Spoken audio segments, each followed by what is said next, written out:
dance for joy or lust or anger.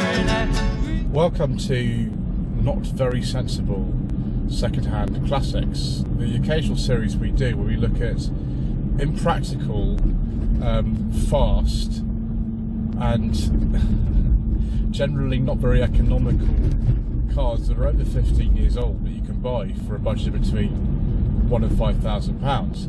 This is a 2003 Porsche Cayenne 4.5 V8S, but is it any good? Should you care? Let's find out, shall we?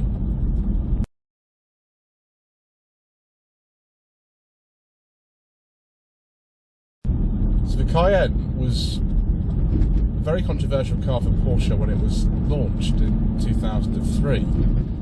It lasted until 2009 in this first generation form, and there was a facelift in early 2007. First of all, the Turbo and S models appeared, which is in April 2003. This particular one has got 335 horsepower. It's 4.5 litre V8. The Turbo model actually had 450 horsepower right from the start, which was actually increased to 493 horsepower in the 2007 facelift. The S model, like this one, went from 355 horsepower to 379 horsepower when you got a 4.8 V8, same as the Turbo with the 2007 facelift.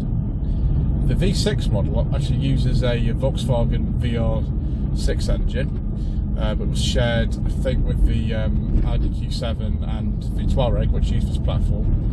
Started off with 250 horsepower in 2004, and then later on it was upgraded to 285 horsepower.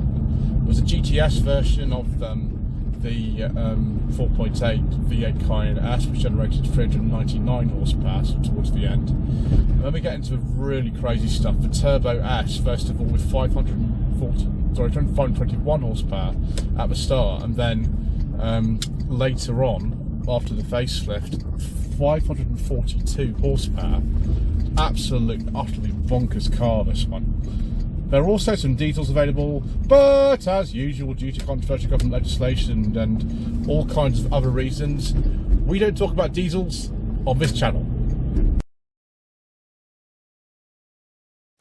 Why would you want a diesel when you're looking at a Porsche Cayenne anyway? I don't really understand that, but never mind. If you really wanted to try to save some money and not get like 17 miles per gallon, which this thing's getting, then, you know, there we go.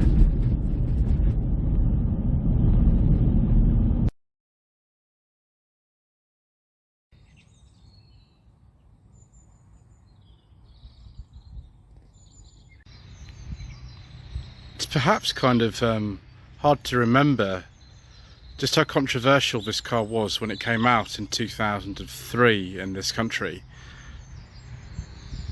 Based on the same platform as the Audi Q7 and the Volkswagen Touareg, and actually sharing some of its engines, the Cayenne, it does look a bit weird even now to my eyes.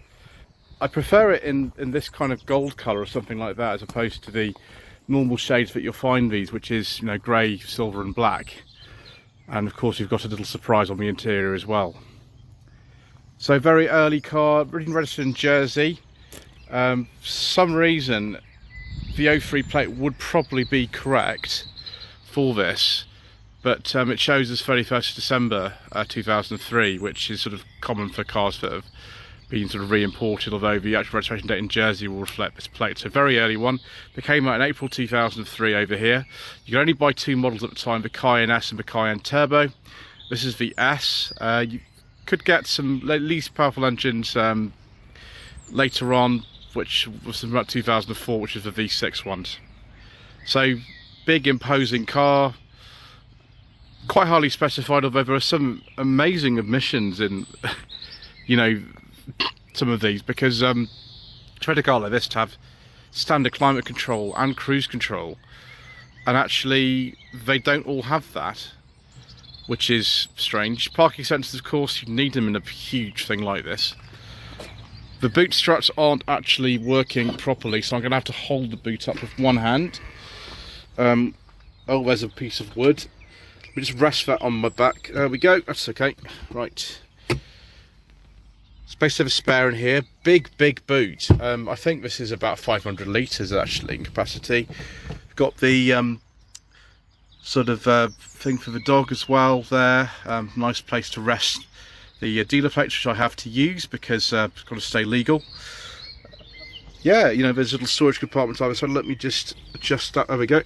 12-volt socket down there with very sort of Volkswagen looking font on it. Is that going to open or not? Oh, there's two either side. There we go. So just a little compartment either side. The other one would be the same, so we won't bother with that, especially as I'm resting that on my back. I lift it up. There we go. Yeah, I mean, the interior colour, as you can see, is most pleasing to me. Now, Porsche call this tan. So I'd say it's more biscuit. It's not a beige leather interior. It's not quite like that, but you know, we'll take what we can get. Somehow my thing's got sort of strapped around there. Let's just move that up a way. I've got a very big armrest in here. It's very easy to get in and out, actually. Just slide in like this. Over 21 years of use has meant these vents have got all sort of cracked. And for some reason this is sort of coming away like this as well, which is weird on both sides, but never mind. I mean, this is a Porsche Cayenne for 3,995, so you can't expect miracles really, can you? Headlining's in really good condition actually. It's a little bit dirty there, but overall it's not sagging or anything. That's good. Got some big door pockets in here. Was that supposed to be an ashtray or something? The plastic's gone all nasty. It would have been something. Yeah, it would have been something else on top of that maybe, because it's just horrible glue. Ugh. Anyway, yes, door tops don't actually quite feel as luxurious as I thought. I thought they'd be soft, but they're not. However, we've got plenty of other things in here that are nice and soft, like this leather here, so that's good. Yeah, plenty of room. 12-volt socket down there as well. Obviously, back in 2003, USB ports in cars were a thing of the future. Yeah, there's loads of headroom, of course. Do we have some nice damped grab handles? Why, yes we do. Can we put that thing onto there? Oh, that doesn't work, that's a shame. And then that, I think, is where you can put the dog guard. If you have a dog, yes, nice and comfy in here. You can certainly travel a long way in very sort of relaxed posture. But I can't relax for too long, so I've got to get in the front. Okay, let's step up into the front. Again, it looks very luxurious. It's worn sort of alright, I suppose, for the fact this car's done over 100,000 miles. It's 21 years old. Seats discoloured a bit, but you know, that's not a problem. Electric seats, of course. I think they're heated as well. So we don't get automatic lights, I don't think. Might be automatic wipers, but I'm not sure. Tiptronic, of course, you could actually get the S model with a manual gearbox if you wanted to. I haven't seen many of those. This one's got the dual zone climate control and a tiny screen, because that's all we need in 2003, isn't it? You could probably get it with sat nav and things like that, but this car doesn't have any of that. And it's just a normal key, which is fine. I'll just pause a second to put that in. Actually, this screen up here is a bit more exciting than the one in the middle. Oh, we've got all sorts of things in here. No, I'm not on my seat box, I'm not actually driving.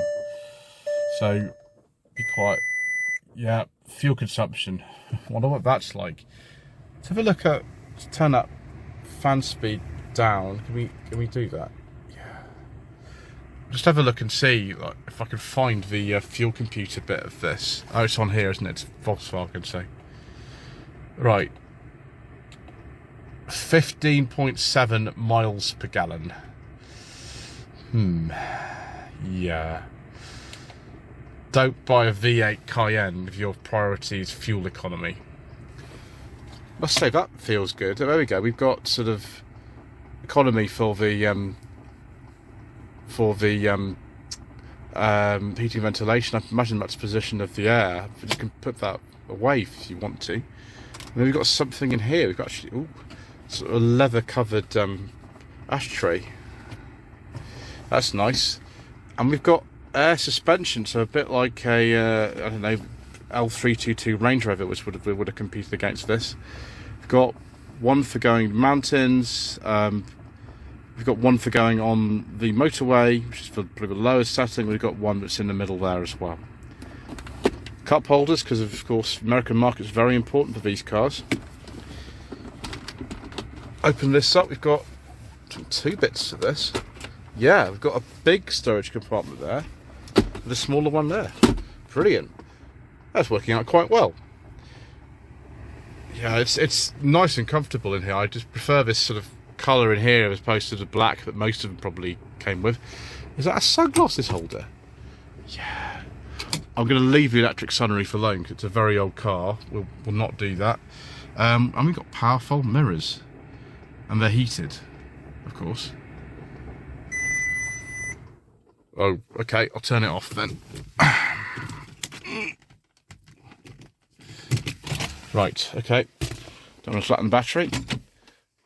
Glove box, that looks quite big. Let's see if my secret mission documents actually will go in there. That's disappointing news. Do they go in the door? Yeah, that'll do.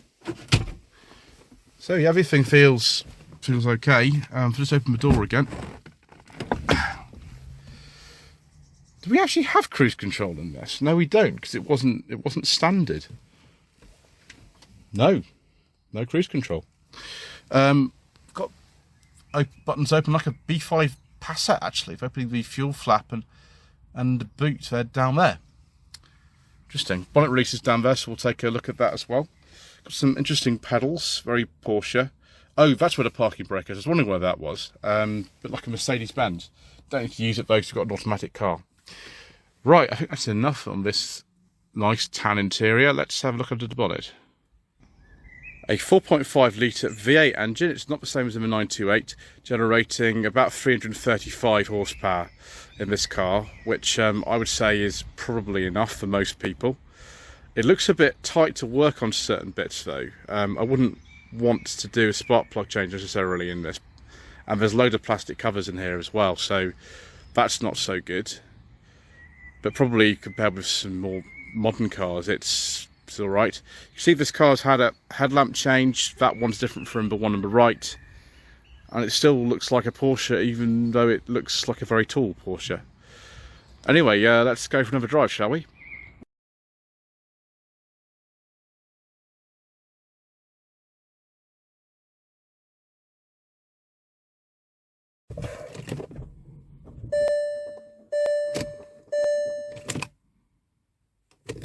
To drive, it feels fast enough, 0 to 60 is about 7 seconds in this. But the air ride suspension, which I think is in this car, I'm not sure it's as kind of cosseting as it would be in a Range Rover. Then maybe it's a Porsche, so that's what it's supposed to be like. Steering is actually heavier than a lot of other cars I've driven like this, and I don't know if it's electro-hydraulic or something like that, but there's not as much feel as I thought there would be for a Porsche. But there we go. It's easy enough to drive. It's very comfortable. It's just like I'm being sort of knocked around and banged a bit more than I thought I would be.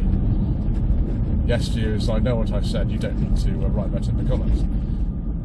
I suppose it's all right. You feel like you go quite a long way in this, and you could, if you actually knew what you were doing in terms of being able to fix it, and also you know, you had some quite deep pockets. You could use one of these on a daily basis if you really wanted to. I'm not sure that I particularly would, and if I did, I'd probably need the reversing camera that you can get in this, because this thing is an absolute utter monster, and not just a monster for fuel, just it's a huge kind of sort of presence on the road. And yes, it is a sensible second-hand classic, because the latest models of these were built in 2009, and so all of them virtually are over 15 years old now, which is strange to think. And actually, this was a very profitable car for the company, and you know, it's done really well. That's why they keep making it, and I'm privileged to have had a go in this today.